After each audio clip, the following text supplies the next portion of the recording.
Hey everybody, welcome back to the channel. I'm coming back to you with a book review, and this is a book that I listened to. Be curious your perspectives on audiobooks. I think that there is certainly the purist in me that feels like somehow that's cheating. I kind of want to free myself from that.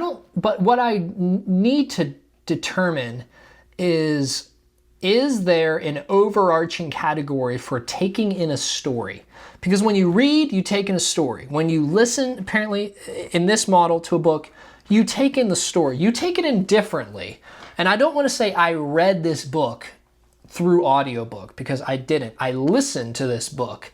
But is there a larger category over top? I don't know. Let me know in the comments. But this month has been super busy.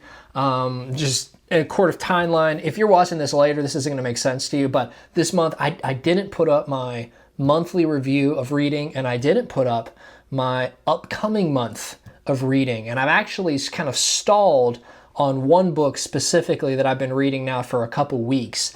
And the reason is because I've sort of had a little change in my life. I had this idea and then I just sort of did it.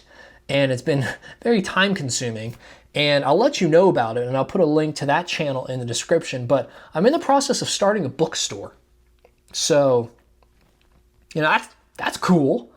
It's something that I just sort of had this thought when a friend was visiting. We were just talking through just dream jobs. This friend is not in the middle of a job, but he was interviewing for a new job, and he didn't get it. And then he visited my house, and we were talking.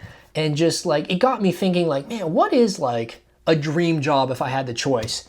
And a coffee shop bookstore is kind of the dream. I mean, for all of us, probably on this channel, if you're subscribed to this channel, and if I told you, here's an opportunity, would you want to run a bookstore with a coffee shop? If you could, you probably would say yes. And this is going somewhere. Those of you that have tuned out, I apologize. Come on back in for the next video. We'll be back to normal probably. But the reason why I listened to this book is because I had a lot of time this month when I was driving around collecting books. I had a lot of time when I was planning, and a lot of thinking and writing and organizing and structuring. And so I listened to a book.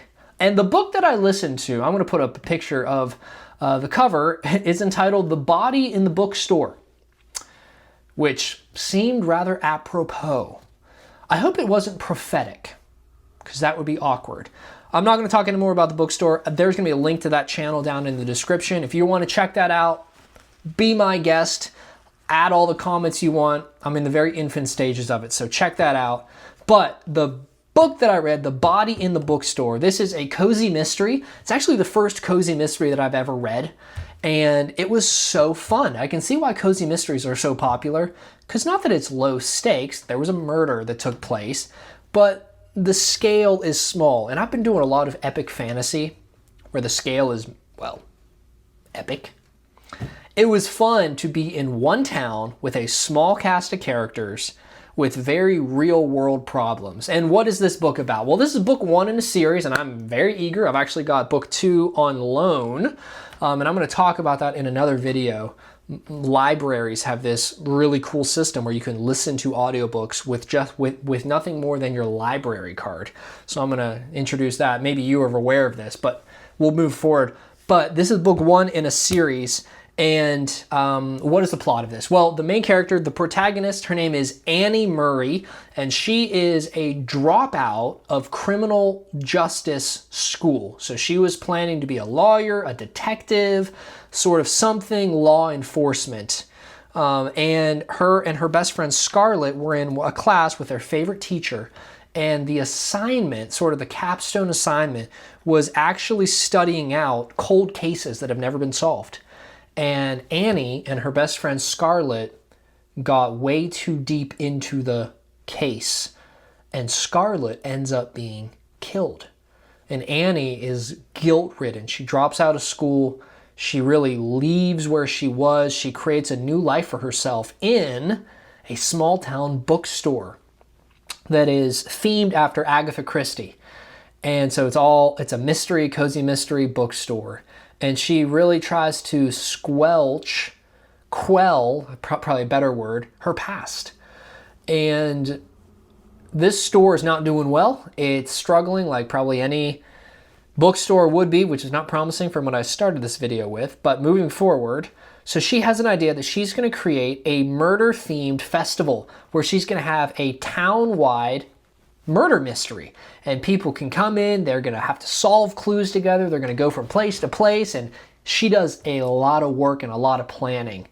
Her co-workers are excited, her best friend that she's made since in the town is excited, the main sort of romantic interest who owns the local bar is not excited, and they sort of have a friends to enemies to friends at this point. I imagine it'll move forward later, but sort of arc, which was fun to sort of kind of read through, because you just know what's happening because it's a pretty common trope, but kind of a fun trope.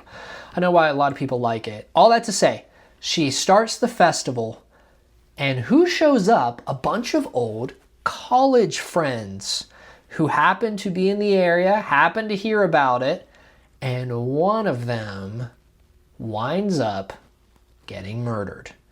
And so not only is her past thrown back in her face, but people from her past, the emotions that she has tried to move past for so many years are all brought back up, but she as well as like the main person who's in the midst of what's going on, she's never thought to be an accomplice to this crime, but she actually gets to dust off some of her old detective class skills and try to solve this murder.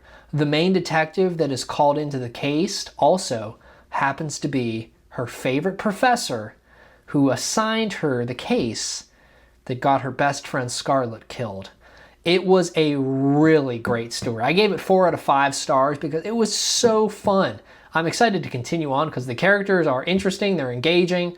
I didn't know who was going to be the murderer, and when I was going through it, again, this is kind of my first cozy mystery, so I didn't know how like obvious they were, and I thought it was really, really good. So maybe you've heard of this series, maybe you haven't. I'm definitely going to continue. But thanks for watching. I kind of talked about a lot here. Again, check out the link to the to the other YouTube channel in the description. Let me know what you think about audiobooks. Is it cheating? Do you feel comfortable with it? Is it something that you participate in a lot? And if you do listen to audiobooks, how do you listen to them? When do you listen to them? Do you feel like you are as engaged into the plot as you are when you're sitting down reading? How do you sort of gauge how much of the story you got? And then finally, specifically The Body in the Bookstore. Have you read it? What'd you think about it? And are there any other cozy mysteries that I should check out? Let me know in the description. Thank you for watching. If you're interested, you can like and subscribe to the channel. We are going to continue on reading books, and I'm going to try to be a little bit more engaged with actually reading this upcoming month, but we'll get back to normal, and the channel's not going anywhere. Don't you all worry. Thank you so much for watching. We'll get back together in the next video.